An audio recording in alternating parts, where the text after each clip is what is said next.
Hey, everybody, and welcome to another edition of Design Recharge. I'm so excited today to have Mike Rohde on. He's been called the godfather of sketchnoting, but he's actually also a UX, UI designer, user experience, user interface designer. And he is joining us today, and I'm so excited for him to be here. And if you don't know, and we're going to put a link up later so you can get your own. But this is his book, and this is one of the ones we're going to be talking about today. And then he's also, which is, um, I really like this one too. And you think, oh, it's just like a book to read, but like every few pages, it's filled with these awesome illustrations. I wish all books were like this. This would make people read more, I think, but it gives you time to think about it. So I'm so excited to have everybody here today live. And I know if you're catching this on the replay, you'll have to try to make it to a live event at some point, and you can always sign up at designrecharge.org for our email list, and you get the questions beforehand, which nobody else gets except the VIP members.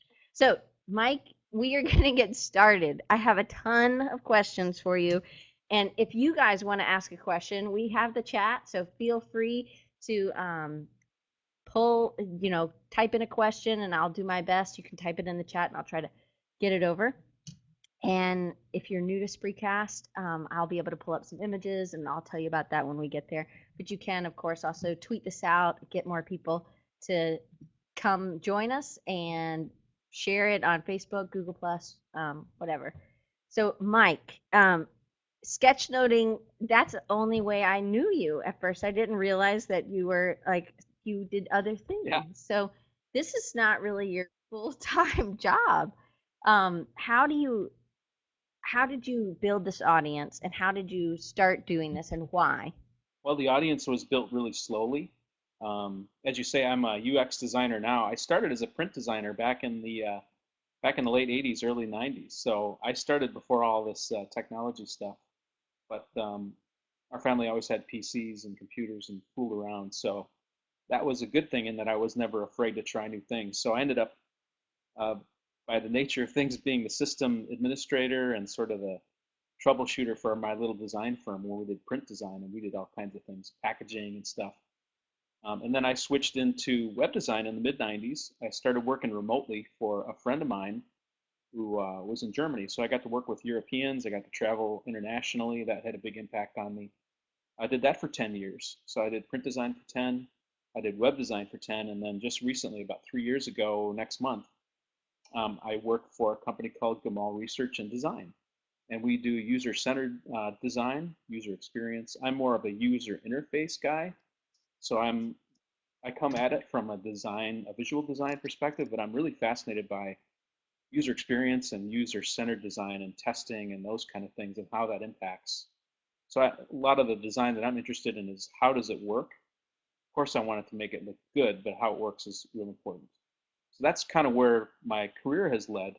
And about 5 years ago, I started discovering that the way I was taking notes wasn't working anymore. Um, I was taking notes with pencil because I wanted to be able to erase mistakes and things. And I did them in these giant books, and I would try and capture every last detail of what I was hearing. So I felt like a court reporter, stenographer, or something like that.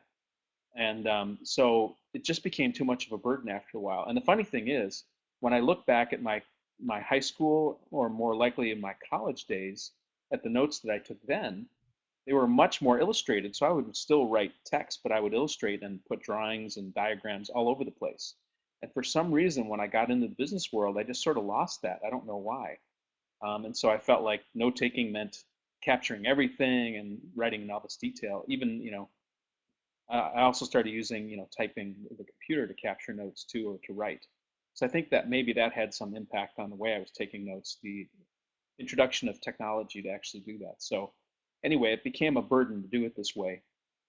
This was late 2006. So early 2007, I had a conference I was planning to attend in Chicago, and I just thought, I can't take notes the same way anymore. It's just too frustrating. What can I do? And as a designer, often the best designs that we come up with happen when we have limitations, right? So the limitation that I set on myself was, well, I've got a giant book and a pencil. What would be the way to limit that? So the option for me was a little Moleskine notebook that I had kind of hanging around in my just like that. Yep, it was. I use the sketchbook ones because they have really thick paper and they can withstand the inking that I do because I use heavy inking. And I bought it at Barnes and Noble. And the interesting thing was I didn't know what to do with it. It was too beautiful to use, so it sat on my desk for a long, long time, for a couple of months. But I didn't know what to do with it.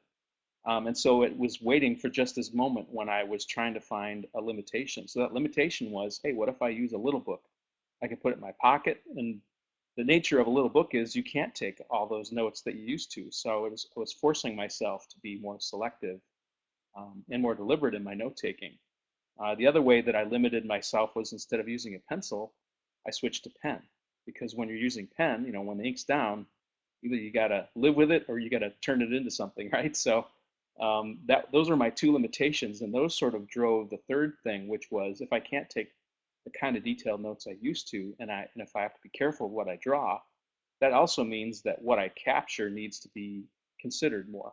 Like there needs to be more filtering, and so it brought the analysis up to the front. Because in the old notes I would take, the assumption was if I took all these notes in the detail, and it was in pencil so I could fix mistakes, I would go back later and look at those and then draw the meaning out of them. But the funny thing was, I never would go back and look at those notes. They became only useful at the moment to help me process. In that case, they were very good, but I never used them as reference, which was kind of a big part of why I did them that way.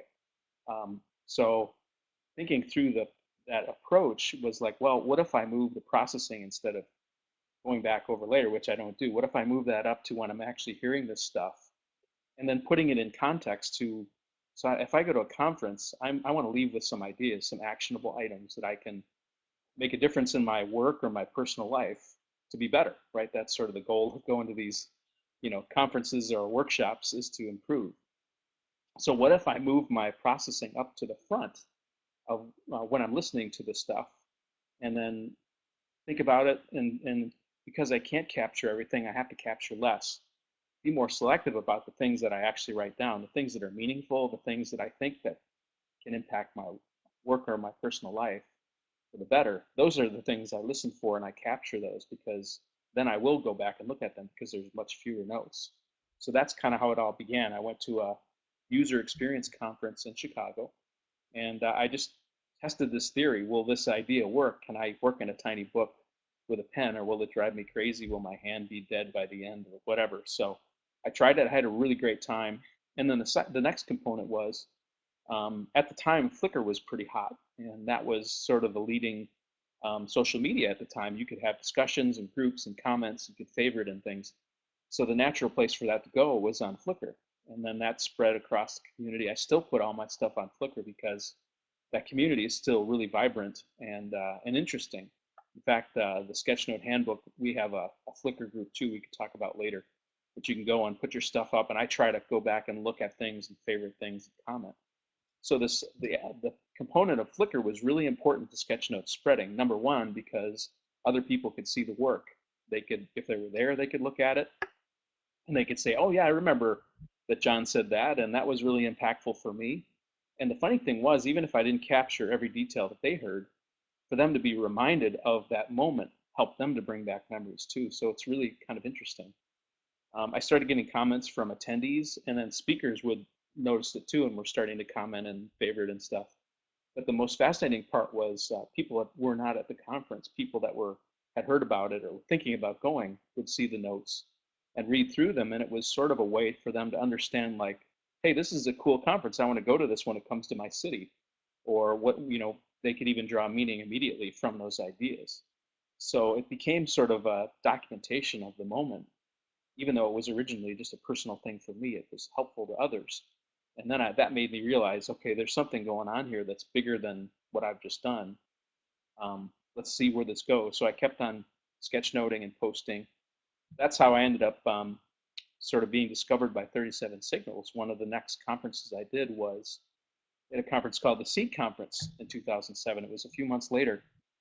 And I went and I sketchnoted. I just would hide in the crowd, have my little notebook. That's another advantage of a little notebook. Nobody really looks at you unless they're sitting right next to you. So I captured notes again. I put them up, and they discovered them. and they put them up on their blog, which had a pretty good readership. So other people started noticing, and it was a different vector. It was this whole group of developers who are not typically artistic, or they're aware of artistic stuff, but it's not their typical space. So that was another aspect, was this idea that Flickr made it possible for people to very easily embed sketchnotes in their website. Now, we do more tweeting and there's linking and stuff, but when blogs were a little more important, having the ability to just grab some code and stick it on your website and magically there's artwork, you don't have to download anything, that was pretty cool. And so that was a real enabler in getting sketchnotes spread around. So that began the process. Next thing I did was South by Southwest. Then I was re-invited to another Seed conference, but this time as a guest. So I didn't have to pay or anything. They brought me in as a guest and an official sketchnoter for the third one that they did. And then South by Southwest found out about me, and they did the same thing. They gave me a badge, made me the official sketchnoter in 2009, and just sent me around to go capture. So I ended up with, I think that week, I was there for a week and came up with 68 pages worth of sketchnotes that were posted. That turned into a little app that ran for a little while. That connection led to doing the bag for South by Southwest. Um, Before I even got there, they said, "Hey, we like your stuff. Can you design our giveaway bag that we put our swag into?" And so it was really fascinating Cool. to see how these things would sort of lead, one thing sort of leads to another. That's one of the lessons I always talk about when I share this story is, we often want everything to happen immediately, and it doesn't always work that way. And it's really important to remember that one thing kind of leads to the next thing, and to be okay with that and let it flow. And I think that's so. At the beginning, when you said, "How did I build this?" and I said, "Slowly," that's always been my approach, is just do what you can now, keep on building, be open, and just go with the flow. So the next thing you know, I was doing, sketchnoting for money. People were hiring me to come in and do it. So like Chick-fil-A Leadercast down in Atlanta hired me 2 years in a row to go down and capture their speakers. I've been to other conferences as well around the country. Been to private meetings for companies, so it can be a way to capture what they're discussing and brainstorming about. So there's lots of applications that I found professionally, and that led to doing the rework book, because the guys at 37 Signals knew my work, they liked my style, and so we just worked together to do that book, right? And their concept was one illustration for each essay to sort of capture those ideas. So it was a really fun process working with them. I did a lot of pencil sketching, so I guess that's sort of a cousin to sketchnoting, right? Um, I've said this before too, that what's interesting about sketchnoting is, because I'm kind of an old school designer, I learned to sketch everything before I did production. And when I meant production in my days, it was, typesetting and wax and drawing in boards and all that kind of old school stuff. But I think it even applies to now, that designers really benefit by sketching and feeling free to explore ideas and then solidifying it with the computer. So you're not sort of falling into ruts that you tend to fall into in Photoshop or Illustrator or whatever tool you use. So the funny thing is that was my process, was this sketching thing where I would show it to clients. So only clients would typically see it. It would never really get public. So this was a way of making sort of my thinking public in a different way. So that led to rework. Rework led to, there's several other books that I've had a chance to illustrate. Chris Gullibo did a book called The $100 Startup. Another one, there's another couple more that I've just recently done. So it's definitely become a line of business for me, is illustrating these books. And 37 Signals is doing another book called Remote now, which we're working on. Similar idea, except around remote working. So that's another opportunity that's come through that, a way to communicate with images. And then eventually that led to a connection with Peach Pit to do the Sketchnote Handbook. And the idea behind that was, how can I capture this process that I follow so that other people can adopt it and see ways that it can fit in their lives and make them better. So that's sort of probably a longer story than maybe people wanted to hear, but that kind of brings you from the beginning to the book. And now we're here. Now I'm sort of promoting the book and encouraging people to try things out and speaking, and sort of supporting the book by And being here. there's Yes. two versions of the book. Right. You can get the plain book, Mhm. or you can get the video edition, Right. which I did. And see, they give you this. this thing I'm familiar with Peach Pit, and I actually use a lot of their books when I teach. Okay. But they have this thing, and you rip it, and you can't get my code, but because I've already used it. Yeah. But they give you a code, so then you can find it. You can go again, and you can watch them, and they're longer, and um, they're really good. But they're broken into kind of Right. chapters. So you have the book, but then you also have this other thing, and then you've done some podcast, video podcasts as well as audio. And I listened to a bunch of. You were interviewed by Mhm. somebody who pretty much was just asking. One was guy was like, "Tell us about your pens and Right. what pens you're using," and um, but I think that's what they were doing. I didn't listen to anymore, but I thought that that was cool, and I use these cheapo Bic pens, which I'm like, if a student comes in and they're like, can I use your pen? I'm like, You're yeah, but right. I want it back. And I don't know why, but I really like the way I mean, these are like the cheapest pens you can ever buy. But this is the kind my mom always Okay. bought. And so this is what we So had in yeah, our house. So this is what I that's like cool. to use. Now, granted, when I sketch, maybe it's something else. But I mean, I would encourage everybody, and I have a link for the Peach Pit. It's great. And it's filled with, he talked about just a minute ago about when you make a mistake, being okay with those Hmm. mistakes. And he has other people in the book um, like this is Matthew McGain, I Yeah, he's an guess. I don't know Aussie, exactly how to say, but he oh, not okay. Australian. But then there's tons of different ones. In each chapter, there's at least two different people who are. It's how they use sketchnoting.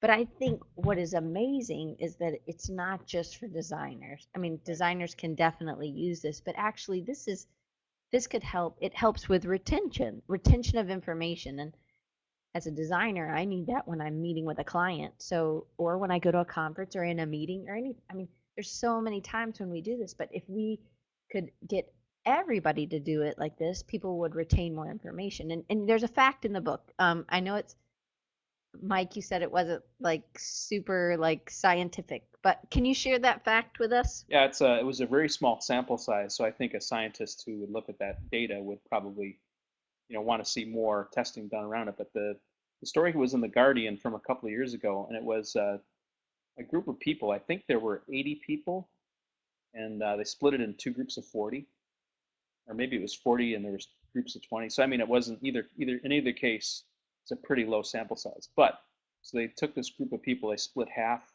and they put them in two different rooms. They played the same. I think it was like a telephone voice message, someone calling and saying a name and a phone number and a name and a phone number, and it was pretty long and detailed. One group was told only to listen to the message, but not do anything. Don't take notes, just listen.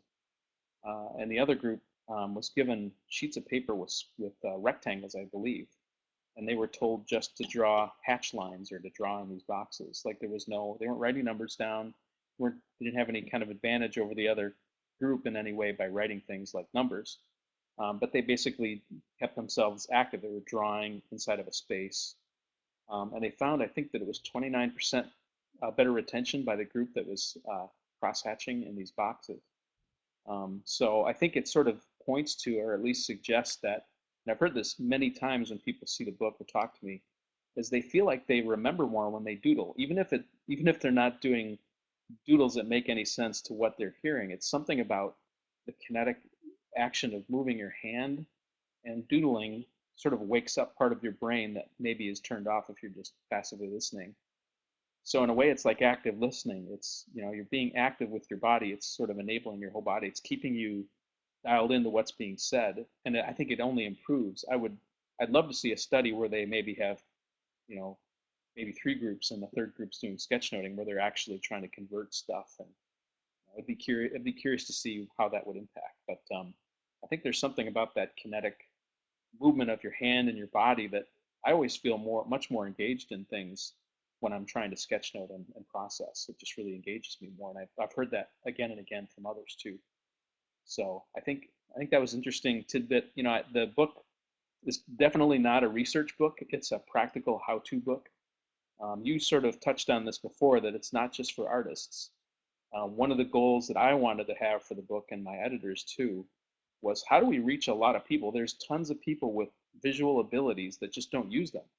Maybe in grade school or middle school, there was some really good artist in their class, And all that did is encourage them not to draw at all, right? Because this guy's so good or this girl is so good, why should I bother? So they give up, right? Maybe they even had a little bit of talent.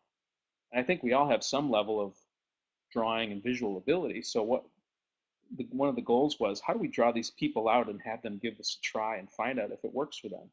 It may not work for everybody, and maybe not everybody's into it. That's cool. I'm okay with that. I understand that. But I think there were a lot of, I had this feeling there were a lot of people that, given the chance, they gave it a shot, might find it valuable. And so one of the big themes through the book was it's about ideas, not art.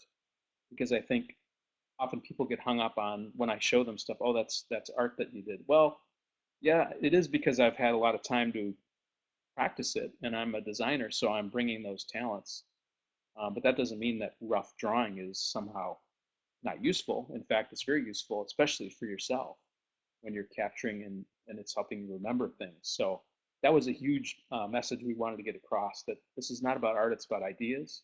And once you kind of move to that space where it's not about performing as an artist and it's about getting ideas down, and we reinforce that with the book in the back in chapter 7, there's lots of activities that readers can do using, one of the things we teach is the 5 simple shapes: square, circle, triangle, line, and a dot. And you can build so many things with those shapes when you start observing and thinking about how things are built. You can break things down very simply and capture them in simple ways.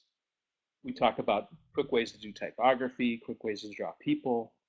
Um, that was from my friend Dave Gray. My friend Austin Kleon had this really interesting grid where you can take 9 squares and you mix and match just a couple of simple lines and you get 9 different facial expressions out of it. And it's just an experiment to show you that you can do a lot with very little symbology on the page. And so it was a way to say, okay, this is about ideas, not art. There we go. And so with that idea in mind, I think it's really seeming to work. I keep on seeing uh, reviews on Amazon. I think there's 81 reviews, and a bunch of those are from people that claim not to be artists. And this approach, this very visual book, it was almost like a comic book for them, and the practical exercises and the message really got them to give it a try. And once they gave it a try, then they were having fun and they wanted to do it more. In fact, it seems like non-artists seem to gravitate to even more than artists do for some reason. I haven't really explored that yet, but I think it's really cool that we can involve anybody, that anyone can use this technique as a tool, just another tool that you can use in your arsenal to make yourself a better person.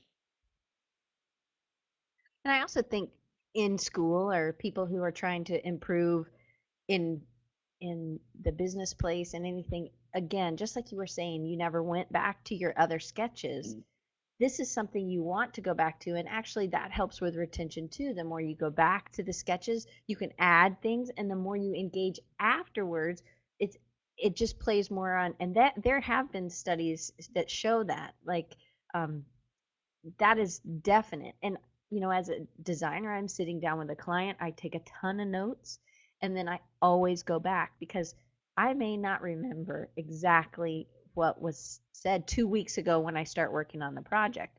So I think stuff like this is awesome. But I also think for kids who are really, they're really smart, but then they're like disengaged in school or they're kind of bored, man, this would be great for them mhm. because they can actually be encouraged to doodle, but try to doodle the content instead of Right. just trying to, Avoid the content. I think that.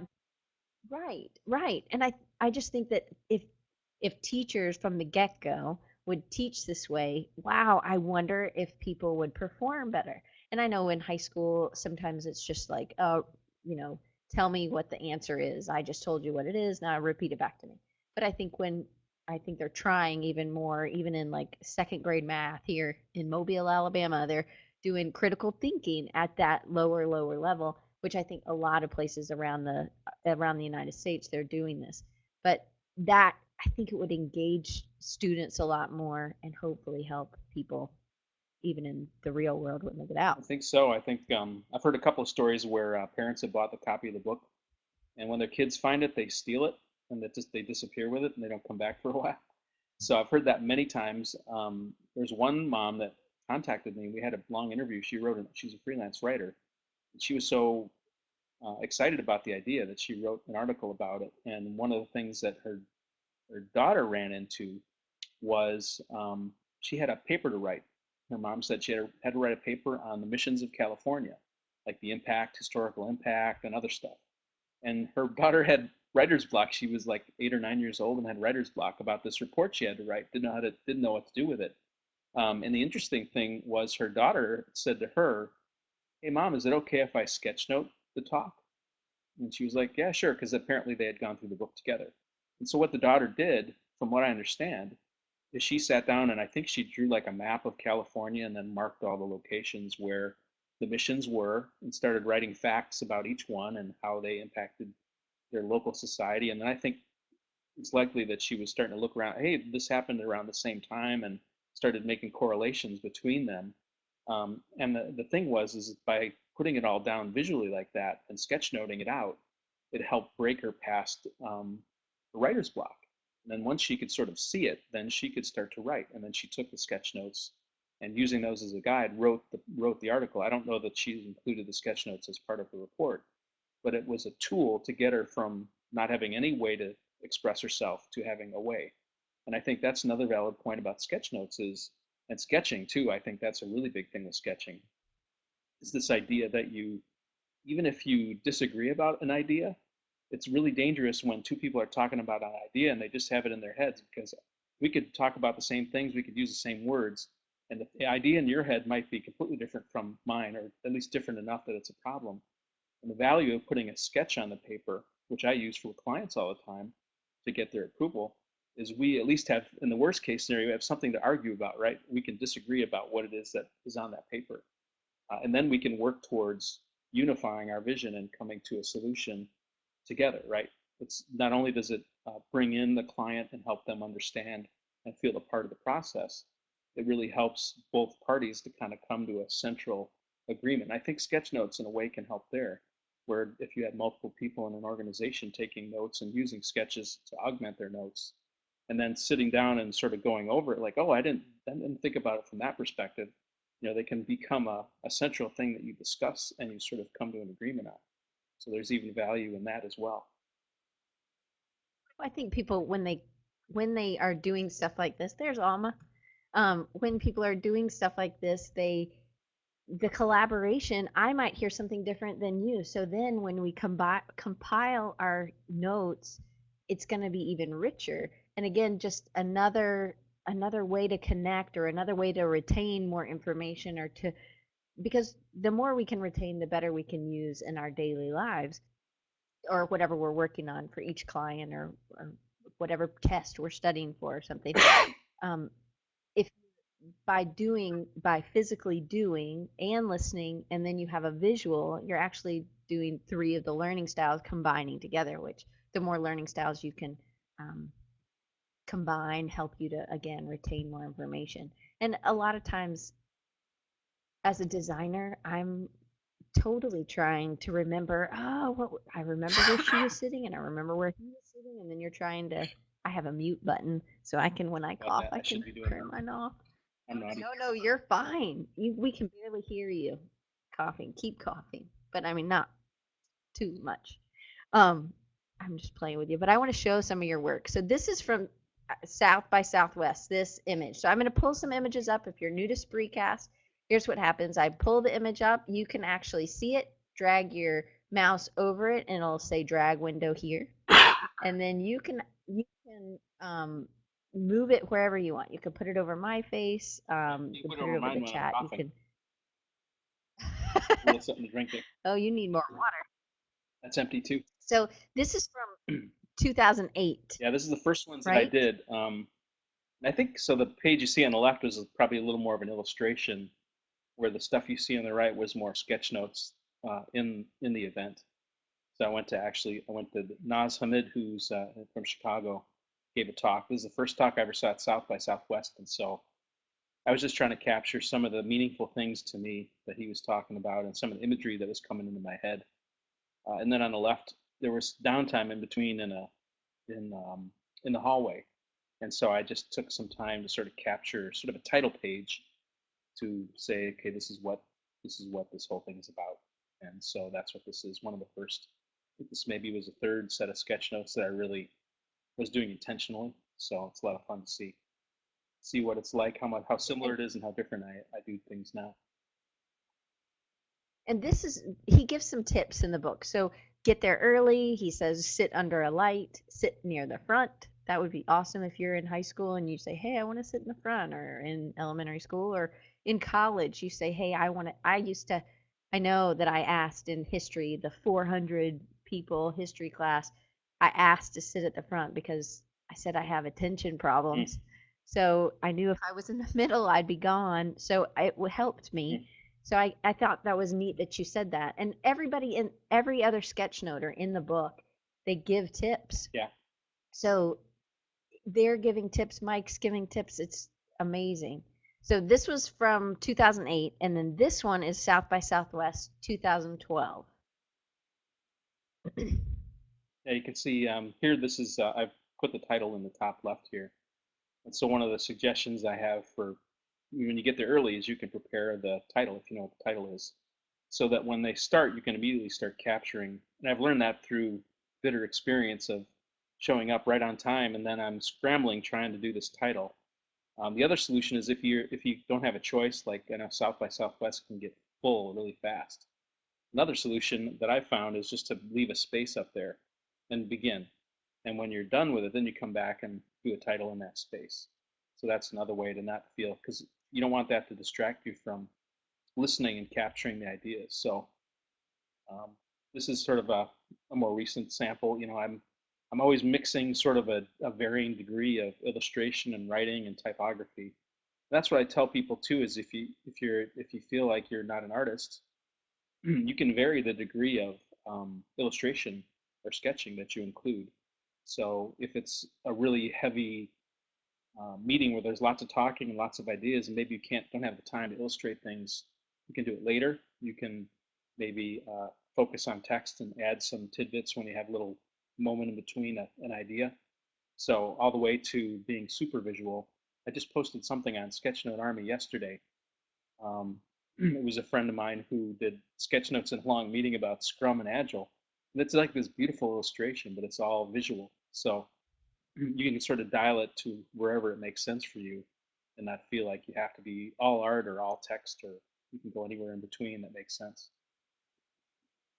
And maybe this is just an art thing or an artist thing or a designer thing that we want everything to be perfect. So to me, Mm-hmm. for you to say, "Hey, I'm not going to use pencil anymore," I know you have to make some mistakes. I mean, I think in the book it says like you misspelled not you, but somebody misspelled coffee, and you're like, "Oh, well, what are you going to do? You just got to keep Yeah. going, and you can fix it in Photoshop or you can do something later." Can you talk a little bit about that? And I mean, that must have been, it would have been like anxiety causing a little bit to me to go from pencil to pen and just go for it. Well, the funny thing was, when I was in college, I made these mixtapes for my friends, and the most fun for me was doing the card covers. I'm a designer, so I would do these covers for the cassette tapes, and that was a lot of fun. That was as much fun as making the tapes was. But the thing I would do is if had gotten into an illustration, I got to a certain level, I didn't want to throw it away, so it would force me, and I was using pen, right? I would have to find ways to solve those problems by dealing with pen. So I think that prepared me a little bit. Um, I've become less crazy about it, like when I first started. Can you see what Meredith said? Oh no, She's Meredith. having a panic attack over using. I think it's, but I think it's something you have to get over, right? Well, So go ahead with what you're saying. I I was think going that to was say funny, too that Meredith. if you feel more comfortable with pencil, you should use that. I'm not I'm not adamant about any specific thing. It's more, this is all about principles. So someone else on Twitter the other day said, "Oh, I can't give up my pencil." Like, hey, that's if that's what works for you, you should use that. For me, it was important to go to pen because it forced me to think about the information differently. So that was sort of the reason why I went that way. But I think pencils are fine if that's more comfortable for you, and you can still do that. I think that's okay. You can see there's actually an error in here if you look right under the title. I try to capture the Twitter handles of the people that were at the event, and there was three guys here, but the third guy never had a Twitter handle. So you see a Twitter an at symbol and nothing there. And the intention there was I just put it there, and he never said it. And I thought, oh, I'll come back later and put it in there. I don't think he was on Twitter or never found it or whatever, so it just stayed blank. And I do So I typos. have an. Yeah, go ahead. Oh, I'm sorry. Well, so the type that's actually kind of outlined, it's not just regular one stroke. Is that something you're doing while you're listening, or is that something to give more emphasis, or is it something you do after the fact? I'm doing it while I'm listening, and I'm using it for emphasis. In the book, I talk about a couple of quick ways to draw lettering. This is more where I'm like over here. This, I don't know if you can see my pointer or not, but on the right where it says choose the right RFP to respond to rather than every RFP. So there I had a little more time as they were exploring ideas, and I just took a little more time to draw this block lettering. But there's times like in the top left where you see above the little Pac-Man, there's RFPs and a bunch of arrows coming off of it. That was more, I call it two-line lettering, where I draw the letter and then I just add another line to the other side to quickly make it bolder. And it's just used for emphasis. That's a quick way to do it. And so there's like different levels of of drawing depending on my time. So if I'm drawing more open like this, I've got a little more time to play and fit things in. Or if I've got less time, it might be a little bit tighter and I'm just using the two-line approach. But I'm doing it live. I'm doing it during, sometimes I'll come back, like a situation might come up where I've got one idea, I really like this idea, and then there's another great idea, like I don't want to lose that. I'll sort of I'll stop where I am. Hopefully I've captured enough to come back and finish. And I'll just sort of leave space for it and then jump to the next idea and start on that one.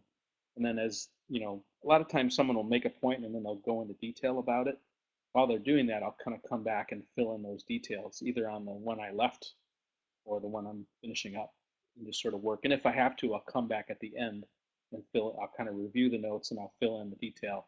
And sometimes I'll have different ideas when I get to the end, because I'll have seen the totality of the top, and then I can sort of unify that. So, So it's really about knowing what to listen for as well. mhm. I think, and, and being able to know what to make bigger. And so, how can you give us some tips about listening? Like, how do you know to make something bigger? I'm going to take this one off and I'll put another one on. Okay. I think it's important to, that's part of the skill that you learn. I think it's not, sometimes it's not easy to determine what's important enough to focus on or not. You just have to build that. I think when we listen, we do it, and it's a matter of taking that skill that we do when we listen and we make decisions about what's important or what's not important, and you're just transferring that to actually drawing what's in your head. So, and sometimes you just have to commit to something. You have to pick something that you feel is valuable and then just sort of work with it, and be okay with the hierarchy being, you know, maybe it's a little more jumbled, but you're capturing these ideas and you can fill in, and they're all open to interpretation. So, I think that's sort of what I do.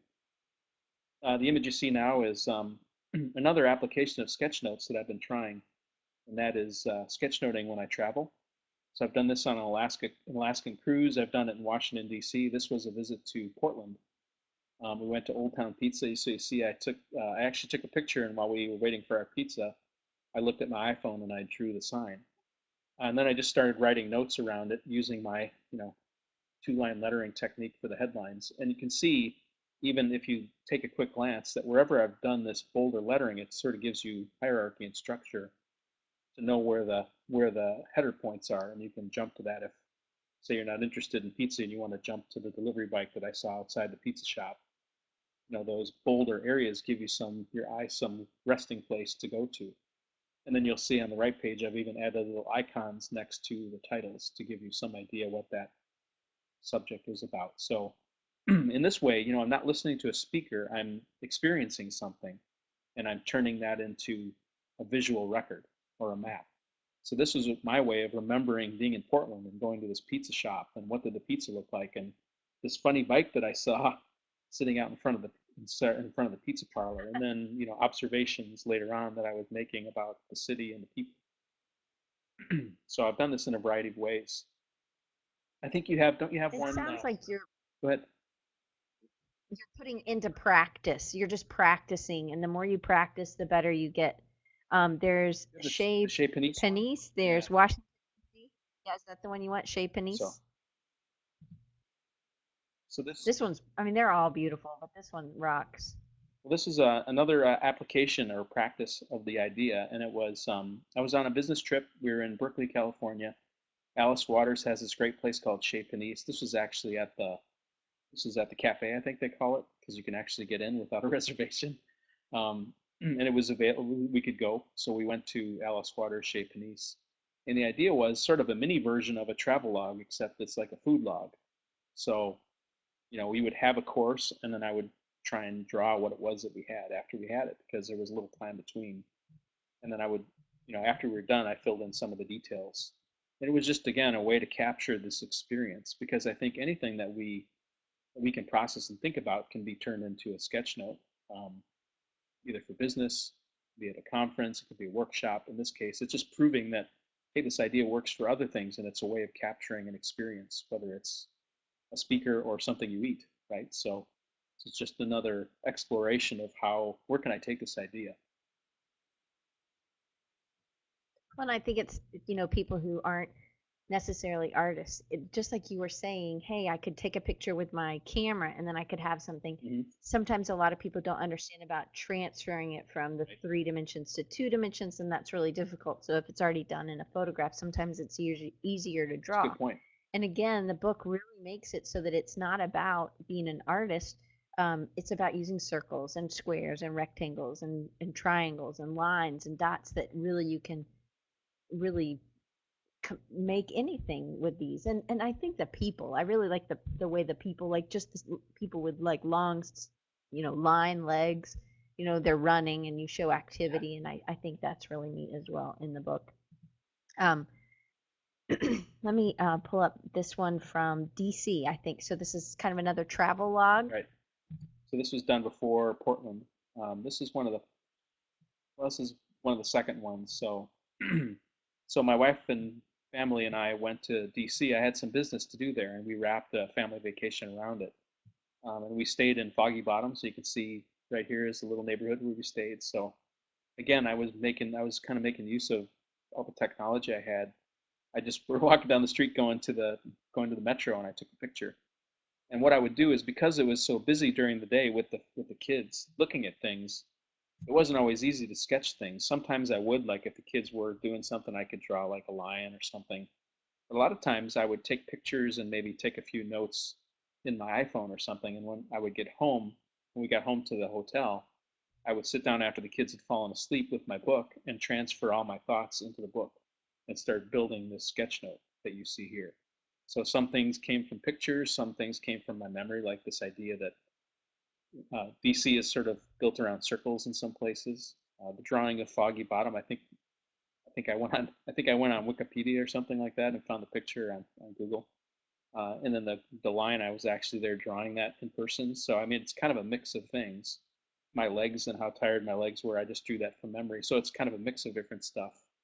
And I'm using all these tools that I have available to me to make a record, a map of what our experience was like. And now I can go back and read this, and it really brings back lots of memories. And I think it'll be fun for my kids when they get older, when they want to remember the trip, they can look at this too, and it'll bring back memories from my perspective for them. So So in the book, you definitely have a kind of handwriting, and it's done in kind of a handwriting style, but does look like a font. And I know that that's something you're actually creating so that we all can use it. You want to talk a little bit about that, and really what you just showed us how you incorporate sketchnoting into your daily life, and we're going to get into how you incorporate sketchnoting in your work life because we have some sketches of stuff that you've done. So um, talk about the font a little if you want. yeah, so I had this idea, and when I did rework, there was chapter headings that I had to produce, and it seemed crazy to redraw them multiple times. And so what I did was I drew and scanned my own typeface for that. I built it. I used Adobe Illustrator to lay out and kern the words, the lettering, um, and so that it just became this object that I had, and I could build things with it. But it wasn't super practical. You couldn't just type or anything like that. Um, But then I had this idea. What if I turn my handwriting and my headline into a font? And so I reached out on Twitter, and my friend connected me with another friend now named Delv Witherington. He has a foundry called Delv Fonts. He's out in Alameda, California, near Oakland, and he's a full-time font designer. And so we agreed, we signed an agreement, and we decided to produce a font of my handwriting. I needed it for the book, I realized, because there's so much text and the opportunity for there to be changes. I would hate to have to rewrite all this stuff, and that would just add another layer of complexity. So a font made a lot of sense as a designer. So he gave me a character set. I just sat down and I drew all these crazy, I mean, normal characters and crazy ones, and I submitted them to him high-res scans. And then he went in and he traced all of them for me. And the interesting thing was, because I'm a little bit of a perfectionist, I would draw sometimes letters 3 or 4 times over and over again to get it perfect. And he just traced all of them. And he's with the font that he's using or creating, it's an open type font, which allows you with certain tools like InDesign, for instance, or I think Illustrator and Photoshop, to some degree, you can turn on a feature that will rotate the characters in and make it look like they're more random. We did a little bit Yeah, of that I in the book. noticed. Yeah, Yes, I was like, the T's look, that T looks different than that T. And that was something I noticed, but then I was like, but that A is just like the other A. That's how geeky I am. But like your two E's right here are a little different. Can you guys see that? The two E's, the design, and then each, you probably can, it's a little fuzzy.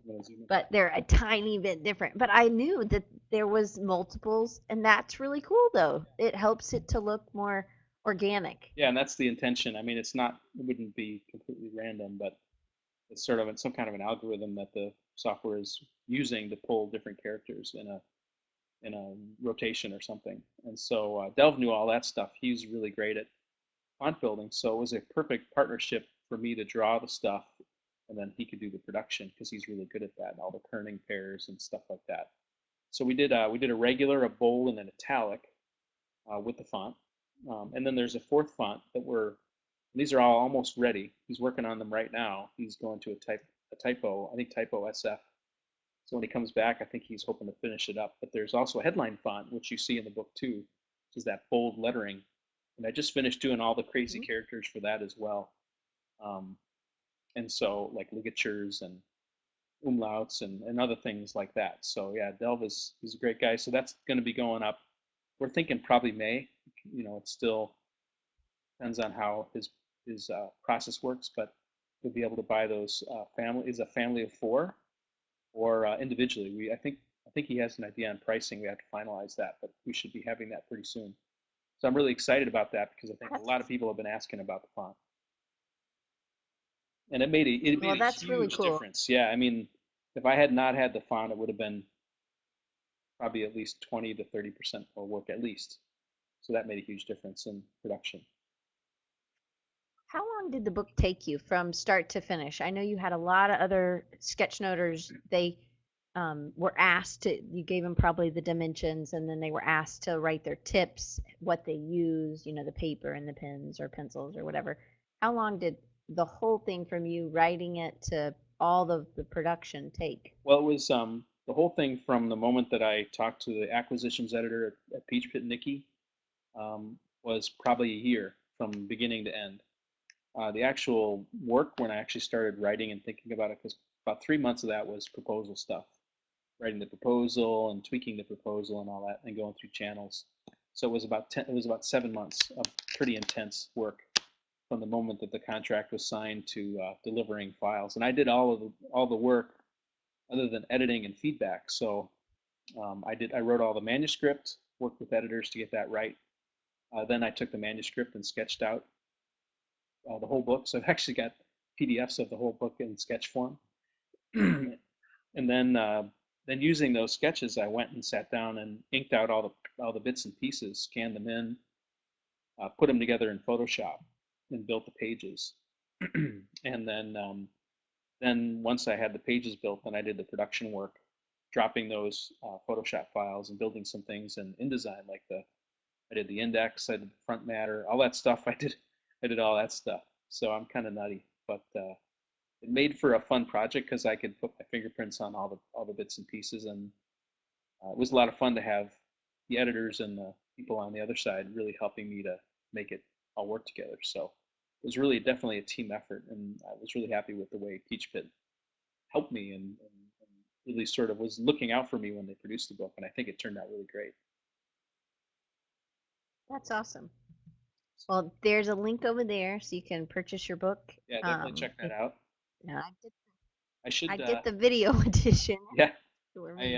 I should probably send you a link. I don't have it handy, but so one of the things I wanted to try was I'm really into documenting things, right? So it made sense that as I sign the contract, what if I announce that I've got this book deal and document, blog about the whole process, including pictures, talking about trips that I took and how what the impact was and decisions. And so there's a whole series. I think it's somewhere around 20 posts now or something on rohdesign.com, all marked with Sketchnote Handbook as the category.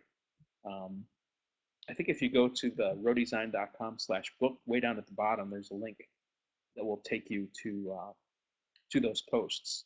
And so you can follow it all the way from the moment that I signed the contract and announced to pictures of doing sketches and doing the video and all that stuff. I tried to document it because I felt like it would be good for me when I came back. Um, but I think it would also maybe be helpful for someone else who's running a book to understand like what goes into it and how maybe you could approach it. Maybe these things that I'm learning can be valuable to somebody else in the future besides just me. So I'm always trying to think of ways to document so that other people can benefit. So that was the thinking behind that, and I think it really helped. I sort of intended it for promotion. It really was more of a documentation, but as it turned out, people really liked it. It got people excited about the book. So then they were ready to buy it when it came out. They had all this excitement had built over time because they saw it on Instagram and Flickr and on my blog and Twitter. So every time they'd turn around, they'd see my progress. So it was kind of like working in the open in a way, and people could follow along. And then when the book came out, then they were excited to buy it and wanted to share it. So it's been a kind of a fun experiment to see that actually working like I kind of hoped that it might. And the videos, I know I keep pushing the videos. I guess I like the videos. But like there's a whole like he goes through and you get to watch a bunch of people in a room taking notes. Some are shorter, some are over mic. They're, you know, looking at how he's working and um it's but the last, I think that's the last video is where you're showing um how people are you know, in the room with you, how you're doing it, and then you're hearing someone. So actually, you as a viewer, you could also listen and practice. Mm-hmm. But then on the free podcast, you have people, you also incorporate the digital because a lot of people are taking notes on their iPad or you had a woman, Sasha I Chua. don't remember what her name is. She's from Toronto. Yes. Sasha Chua. And she uses that like tablet thing. Yeah. It's a PC. She's a PC user.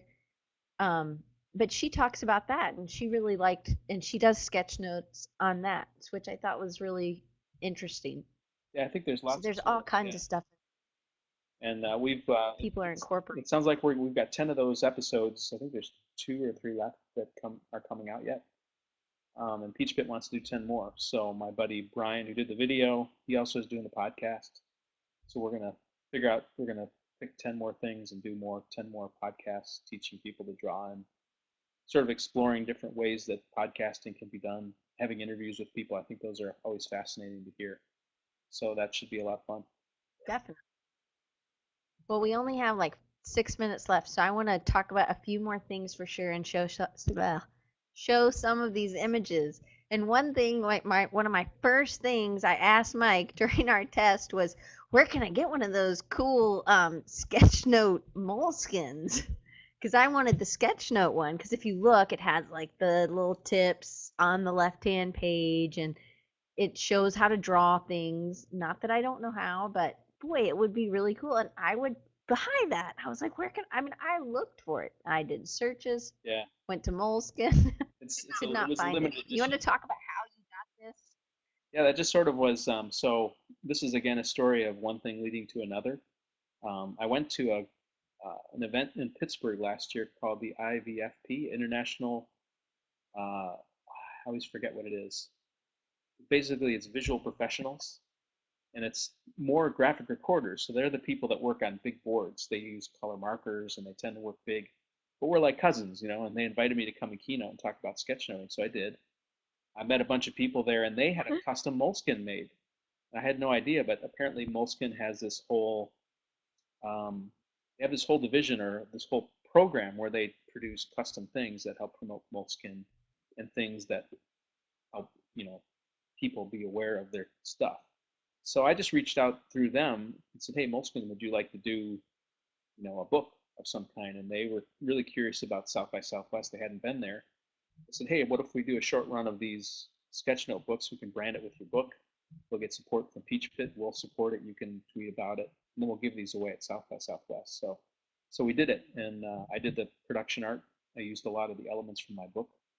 I used my font to do sort of a letter inside and some other things, and so we produced these little notebooks, and we just gave them away at South by Southwest. We had a few events, like a coffee event, and people came and we gave them, and so it's just a chance for Moleskine to meet people that were interested in their products. And we kind of walked around South by and we were giving away these notebooks. So we only produced 160, and we gave them all away. So they're sort of specifically designed for South by, but I keep hearing people saying that they're interested. So I reached out to Moleskine and they said, well, you know, if you can document people that are interested and give us sort of a business case reason why we should produce this, we'll consider it. We may consider it.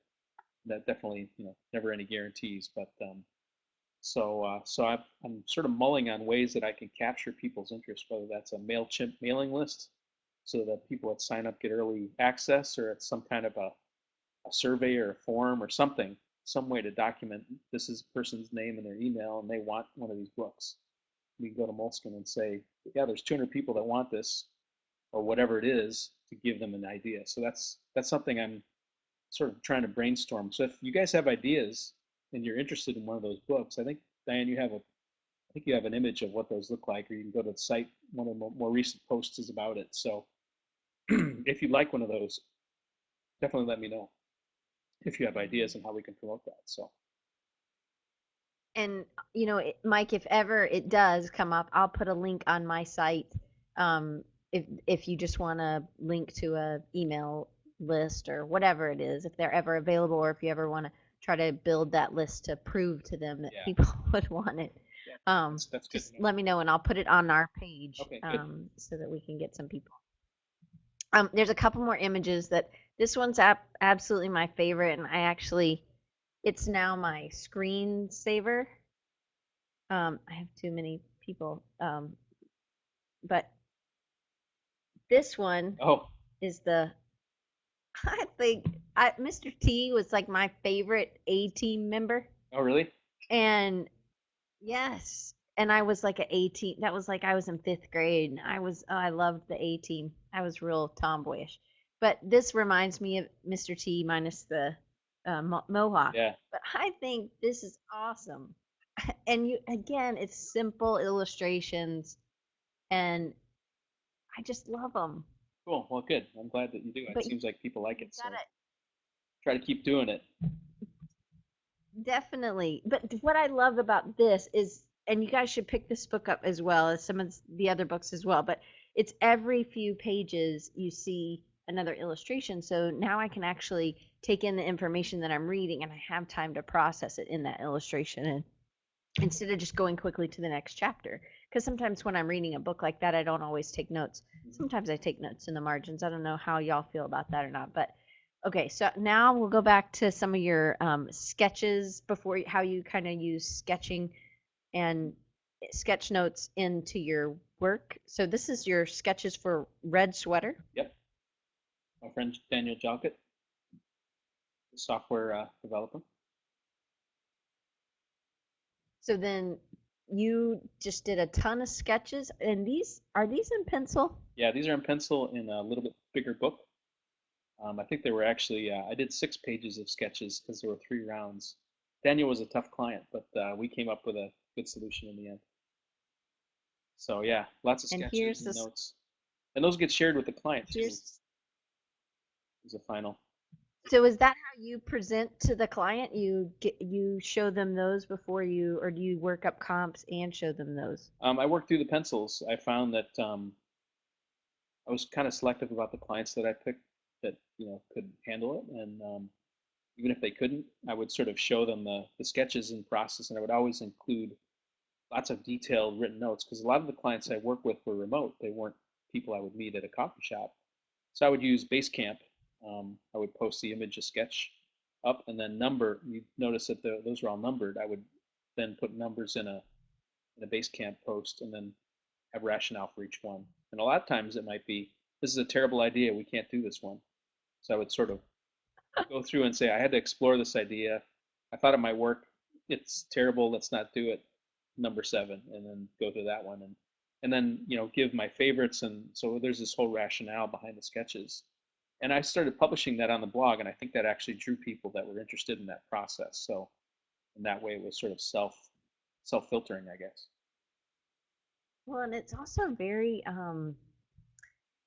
courageous because you're showing people the things that you didn't think works instead of just showing them the great stuff. So it's just a really, it's very, you do have to really trust your client, and the client has to really trust you, and you have to be, they have to know that you have their best interest in mind. It It draws can't them just in be too. like this guy you met on the street. I think what you can find was when you share your sketches with your clients or your coworkers is they now, if they've got feedback into it, they become part of the process and part of the solution, right? Like if you come and present this final comp, a lot of times people will have feedback, but they just won't tell you because they're afraid that you spent 12 hours on this mock-up and you can't change it, and they'd feel bad if they made you change it, or if they're really mean, they enjoy that. I don't know, but I think by involving them, they're sort of buy-in, right? And they sort of connect, and they now that when it's the solution comes, they feel like they had a hand in it. They were part of it. I think that's really important. Definitely. Well, Mike, we have tons more, but we don't have time. I don't want to take up any more of your time. So I'm going to quickly put up some of Mike's ways to get in touch with him. So I definitely want everybody to check out the Sketchnote Army.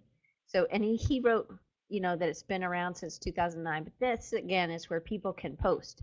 And you actually send them an email when they're going to be on that week or something, right? Yeah, what I've been trying to do this year is I've sort of committed to trying to do a post every day. I'm not always um, able to do it. I'm on a long-term contract where I'm working full time, and I'm on a lunch break right now. But um, the idea is to post something every day. I have my friend Benevi who is helping, and she does Fridays, and I'm trying to produce this schedule of finding other people's work and posting it up there. So the whole goal of Sketchnote Army was you couldn't find sketch notes unless you really were searching and filtering. So I wanted a way to showcase them, and not the work that I did. Like I wanted it to be way more about other people's work and build a community. So that was the goal behind it.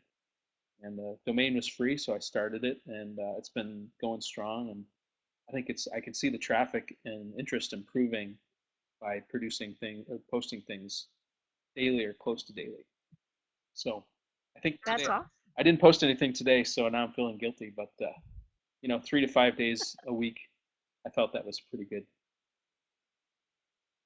And then you also the Flickr is definitely a great way to keep up with what you're doing.